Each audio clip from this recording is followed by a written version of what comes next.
Dave, so what are some of the problems you see within the BTC project that Decred solves? Right. So I think one of the primary issues is, of course, we talk about governance, but I think in more concrete terms, it has to do a lot about how decisions get made in terms of changing what really is one of the biggest things that helps give value to the network. And those are known as the consensus rules. Those are the rules that actually dictate exactly what is legal and what is not legal on the network.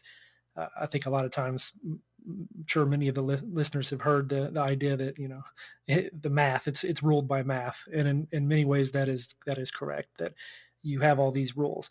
However, human governance is a bit messy in the sense that things change over time. You need to upgrade. New technology comes along that's better. Perhaps there are bugs that are found that need to be dealt with. There are all kinds of scenarios that arise where it is necessary to change some of those rules, those consensus rules. And once you start to get into the questions surrounding that, you really start to see the weaknesses in the Bitcoin system. So, what Decred basically has really tried to do is make it there's a very clear process and also a much fairer process in terms of who gets to decide who makes those changes. A lot of times, if we talk about the way that this happens in Bitcoin, it's not very clear at all, realistically. I mean, there's a couple of narratives out there that actually they go against each other. Sometimes people say it's the miners, sometimes people will say it's actually the nodes that decide, other people say it's the developers, other people say it's the economic nodes.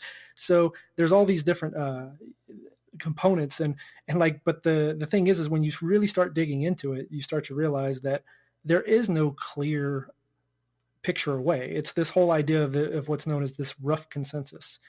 And so, Decred actually, the primary aim of the governance system, and one of the primary reasons we originally created it, is specifically to solve that issue.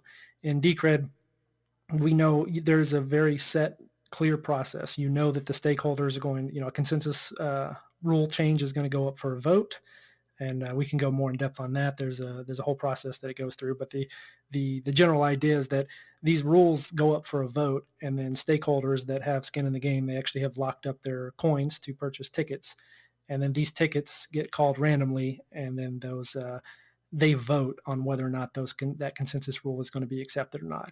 And so by doing this, we completely remove the ambiguity and any chance of having like perhaps if you believe, just regardless of whichever version of events you want to believe, you do have ultimately, without that type of system, there is a group of people who gets to decide what rules go into the software in Bitcoin.